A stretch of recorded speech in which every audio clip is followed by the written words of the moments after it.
Hello everyone and welcome to episode 113 of the History Hotline. My name is Deanna Lynn Cook and as always I'll be your host today. Now today's episode will be somewhat reflective. There's been quite a few reflective episodes in the past. I really enjoy doing them actually. It's quite nice to essentially think out loud. But it will be reflections on the Windrush75 quote unquote celebrations that have been going on for the past 2 weeks in some cases, or week in the kind of intensity, and I'm sure we'll be carrying on over the next few weeks as well. And I kind of wanted to do an episode that reflects on the impact of some of those celebrations and conversations that are occurring, as well as bringing in a few updates from past episodes where things I've been speaking about, whether that be in the case of Child Q or in the Stephen Lawrence episodes, or in the Windrush scandal episodes, which are obviously more recent. There have been updates and things have happened that I wanted to talk about in this episode today. And this episode, in a kind of mishmash way, will hopefully bring all these themes together and also draw to a close. It's not really a season of the History Hotline, but we're having a pause. We're having a summer holiday. So this will be the last episode for a while. I think episodes will resume towards the end of August, the start of September, just when school goes back into session. And that will give me some time to have a break from the History Hotline. It won't give me any time to have a break from history because I definitely still do a PhD. But it will be a chance for me to kind of read some more, take in some more content, topics, and just broaden my historical knowledge, because the wealth and the breadth of Black British history that exists, and Caribbean history, if we want to bring that in as well, is immense. You know, these aren't just like really small histories where there's only a few topics. There's so much to potentially talk about. And someone's asked me before if I think I'll ever run out of episodes, and that's literally not possible. Like, I think this podcast would have to be going for decades for me to run out of episodes, because there's so many ways to frame history. So even if you take one historical event or person or organisation, there's so many angles at which you could come at that topic that it kind of leads to infinity episodes, which means that the History Hotline will be going on forever. So that's not a bad thing. All that being said, if you are sitting here listening to this episode thinking, why doesn't she do an episode about beep, fill in the blank, then now's your time. Please feel free to send recommendations. I know people have sent recommendations in the past, and if you have and I haven't done it yet, it's because I'm still reading. I promise I haven't forgotten any of the recommendations I've had in the past. There's a long list. But if you do have any other episode recommendations or topics you'd like to hear more about, or things that you've kind of heard in passing and you want a deeper exploration, or if you'd like an update on any episodes or a different angle maybe for something that I've already spoken about here, then please feel free to send your requests in. You can send them via email, thehistoryhotline@gmail.com, or on social media, Instagram @thehistoryhotline, Twitter @thehistoryhl. You can catch me on LinkedIn. I think that's about it really for me and the podcast. But if you do have any requests, please do send them my way as I do my reading for the next batch of episodes over 2023 and 2024. Also, if you have anyone that you think is doing interesting research within the field of Black British or Caribbean history that you'd like to see or hear on this podcast, then please do send me their names, send me their content. I'd love to speak to more people doing this work, doing Black British and Caribbean history, to talk to them about their research, or people that were present at some of the events that I've spoken about that aren't so far back within history. I would love to sit down and talk to those people. So yeah, if you can think of anybody, send them my way, connect me with them. I would really appreciate that. I'd love to interview more people on this podcast, as well as sharing the histories that I have been doing for the past nearly 3 years. So our first topic of today's episode is, of course, Windrush75, 75th anniversary of the arrival of the Windrush, which was a ship that carried a large number of West Indian migrants to Britain after World War II. It wasn't the first ship, it wasn't the second, it's probably something like the third or fourth. And it is marked with, as a kind of symbolic start of those migrations. In the last 2 episodes, which were about the Windrush scandal, I was kind of suggesting that, really, is there anything to celebrate, ? You know, should we be in a mood or in a mode of celebration when so many people that were impacted by the Home Office, their racism, their mismanagement, their ill handling, their general inefficiency and absolute abhorrent treatment of human beings, you know, should we be celebrating in the midst of that when we know there are so many people that lives have been absolutely destroyed by it, who still haven't received compensation, who still haven't received adequate support to help them out of the situations they were put in? So that was a kind of theme of the past 2 episodes. And, well, I'm not going to say I've changed my mind, because I haven't, but I was very fortunate to speak at the National Windrush Museum's conference, and I spoke about some of the research I had done on West Indian women during World War II in the ATS, the Auxiliary Territorial Service, which I've done episodes on before.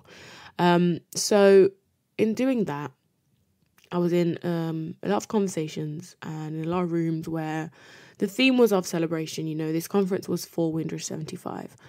And I think, I wouldn't say I was convinced by this idea that, you know, we should be solely celebrating. And I don't actually think anyone is actually suggesting that, apart from maybe the British government. But it was very clear that whilst we had to remember and understand this scandal, it was also okay to celebrate, for me, my grandparents' generation, for some their great-grandparents, their parents, and celebrate their lives, essentially, not necessarily their contribution or, you know, what they've done for England, but just to celebrate their lives and the legacies they've left for us, even on a personal level. So I think I used that time, that space, to think about my grandparents, and think about the people I know of that generation in my community that have really shaped the area I live in, my house, my outlook on life, and so many other things. So it was nice to actually think, whilst I'm still a very cynical person, especially when it comes to Home Office affairs, it was nice to have a little bit more of a positive spin on Windrush75. However, this didn't last very long. It didn't last very long because Britain was doing what it does best: tokenism and empty platitudes, coins and stamps. Last year, it was statues. This year, coins and stamps. See, now I feel like I'm having the same conversation, literally sat in the same seat, because I record the podcast in the same place. And this time last year, I think I made a whole episode about what was the point of a Windrush statue, and was it just an empty gesture? And here I am, 365-ish days later, asking the same question, you know, are these stamps and coins just another empty gesture? And I just feel like it's shocking to me that it's the same thing again and again. And I don't know why I'm shocked, because it's clear that, you know, this country doesn't really do much more than that. But yeah, episode 81, Windrush Monument, empty gesture, ? The newly erected monument at Waterloo train station to honour the Windrush generation was put up, and I don't know if we were supposed to really celebrate it, but it was most definitely an empty political gesture. And now we have stamps. Now, again, as I said when it came to the statue, this is not to critique the artist, the sculptor in that statue episode. And in this case, there were 5 Black British artists, all of Caribbean heritage, which I think is beautiful. Corinne Cox, Bakiba, Tamika George, Alvin Kofi, and Emma Prempe. 3 of them designed 2 stamps, and then I think the other designed just the 1. And, you know, this is not a critique of them. The stamps are actually beautiful, and I was not annoyed that they were beautiful, because of course they would be. You know, they've selected really talented artists to do that. And I think it's really nice, the things that they've included in these stamps. They've obviously got like an image of the Windrush ship, and in the forefront of that image is a woman. And I'm really happy about that, because the Pathé newsreel of 1948, when the Windrush arrives, is such a male-dominated visual, even orally. You don't hear from any woman. No woman speaks in that. The visuals pretty much all pan to men and allude to them being all ex-servicemen, when there were ex-service women on the ship as well, which is what my talk was about the other day. It shows teachers, which is, important in my own family history. There's cricketers. There are individuals holding up placards, marching, essentially probably representing the struggle, as well as the joy of them playing steel pans and being part of carnival and being in the market and dancing. And, I think it really beautifully captures the essence of that generation and some of the things that they went through and the legacy they've left for us. So this is not a critique of the art or the artist or anything like that. It's just, sometimes I wish the energy that went into things like this went into also reparations, as a wider concept for people of the Windrush generation, but also in wider conversations, which I don't think this podcast is going to talk about today. We're not going to talk about wider conversations about reparations because of enslavement or colonialism, but we definitely could, and we have. But yeah, I just feel like it's a bit of an empty gesture once again. But artists were commissioned, and they were of Caribbean descent, and it's kind of a nice legacy moment and something to, I guess, remember the year by, in a sense. And I quite like the idea that it's stamps as well, because that generation, in my family anyway, like to write a letter.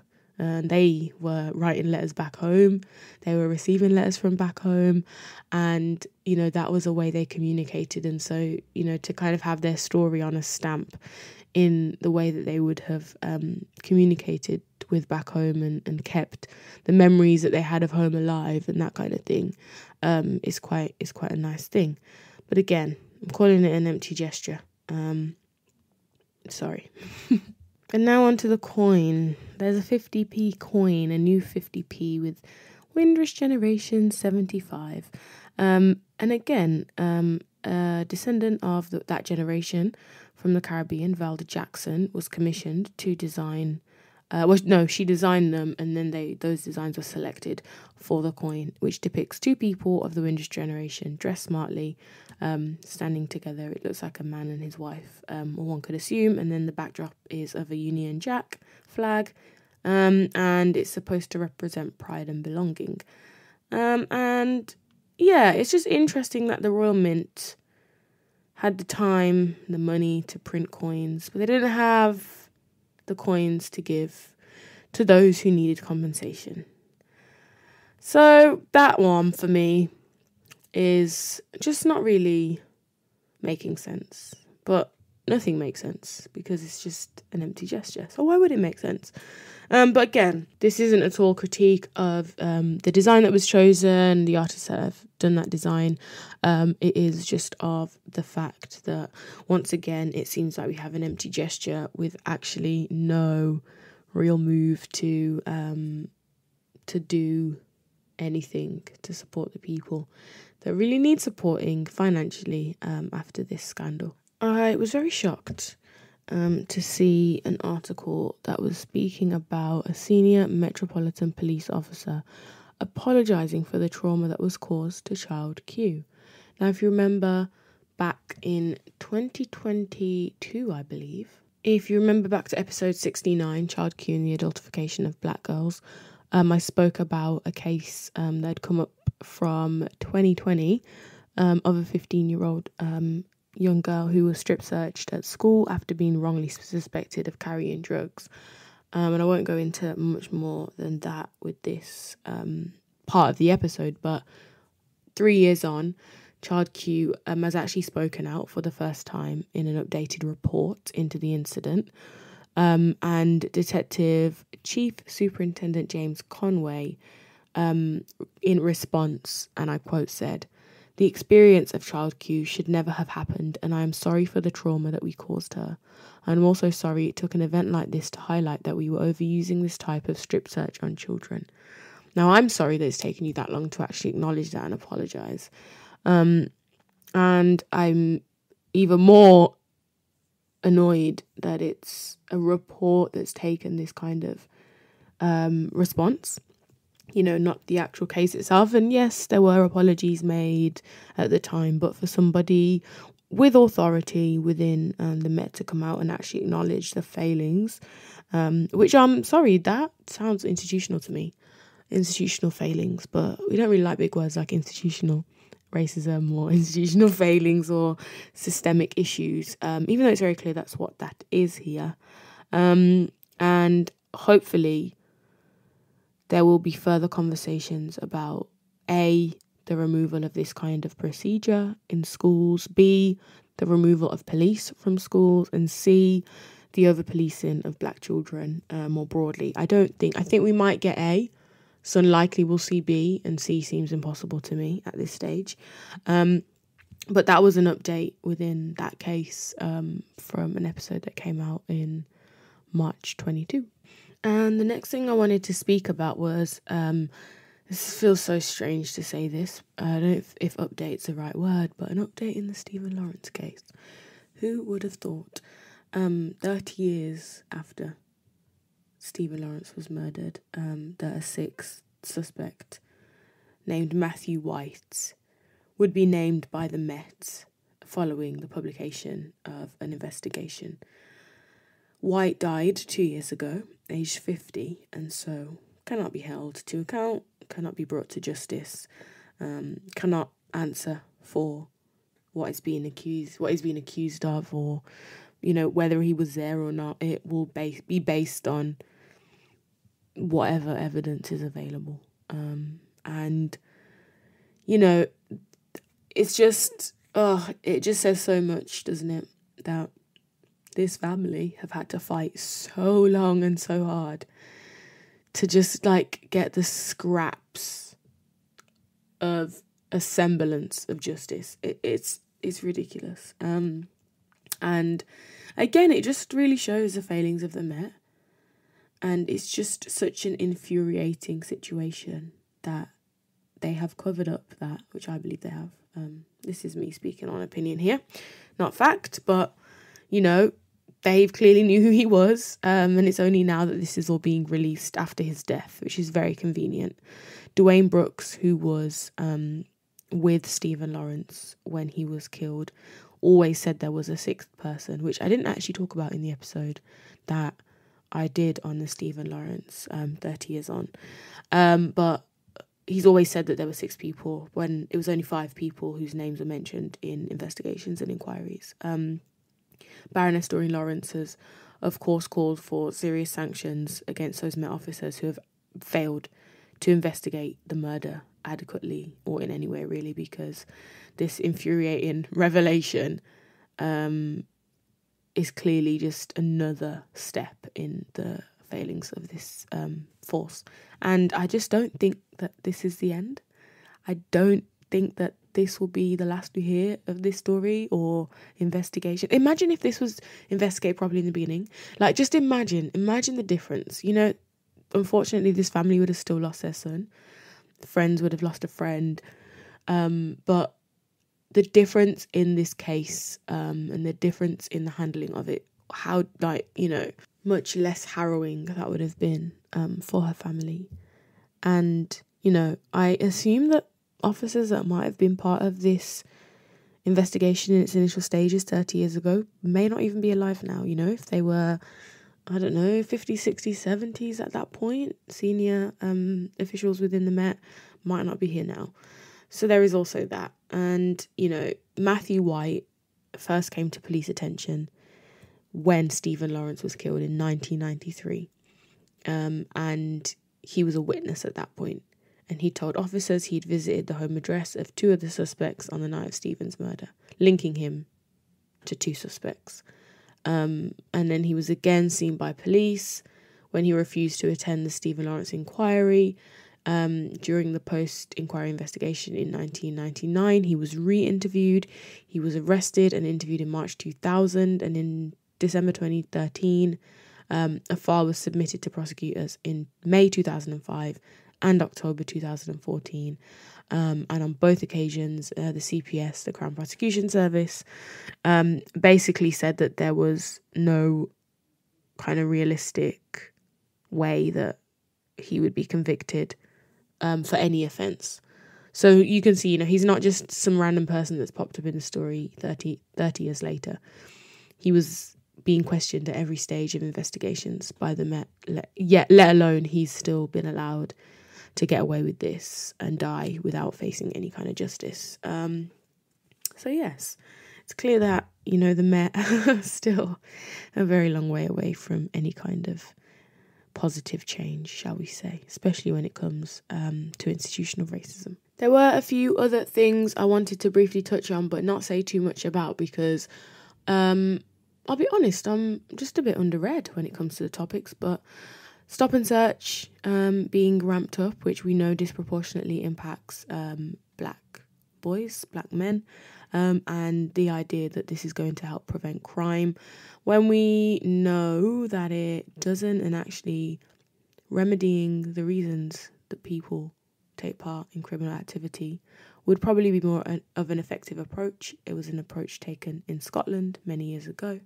looking at things like poverty and class, as opposed to always singling out race when it comes to crimes that are knife crime related, drugs crime related. It's like the finger's being pointed straight at black people. Like, you are the proponents of it, so you must be stopped and searched way more times. So yeah, there's that coming from the high-ups in government that needs to be ramped up. There is also the fact that Suella Braverman has disbanded the Windrush Home Office task force, which was looking into compensation. And we also have claims of further deportations of people of the Windrush generation who have mental health issues and diagnoses. And there have been incidences where they have been deported. Now, it kind of brings us full circle back to the topic we started on, and the tokenistic endeavours of stamps and coins, when we have stories coming out in the same week of people of that generation being deported.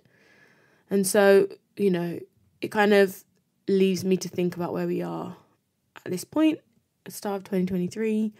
And whilst I'd say the provision of Black British history is a lot better than when I started in 2020, I don't know how many people knew or could, talk through stories of the Windrush generation and really understand some of the nuances of that story. Maybe there are some people that still can't, and that's okay. The learning continues, but I think the amount that's available now when it comes to history, as just a member of the public wanting to pick up a book or listen to a podcast, hint, or watch a YouTube video or something of that nature, I think it is a lot easier to do that now.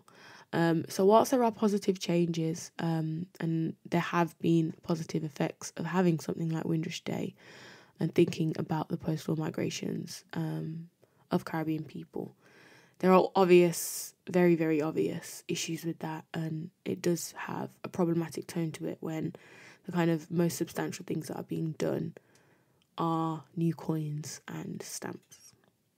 But I will leave this episode here and draw this kind of season. It's not a season because I don't really start the numbers again. Like, we don't do season 3, episode 1. It's going to be episode 114 again when I'm back towards the end of August. So I just wanted to say thank you for listening. Thank you for all your support over the last year or so when I took the last break. It was June 2022. And for sharing these episodes, for telling your friends, your family members to tune in, for supporting my work more broadly outside the podcast as well.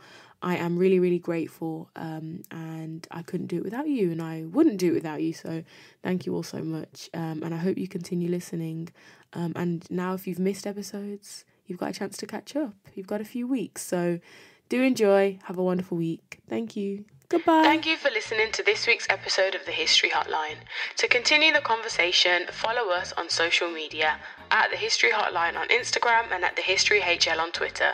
The History Hotline is hosted by Deanna Lynn Cook. Research is done by Zakia Riaz.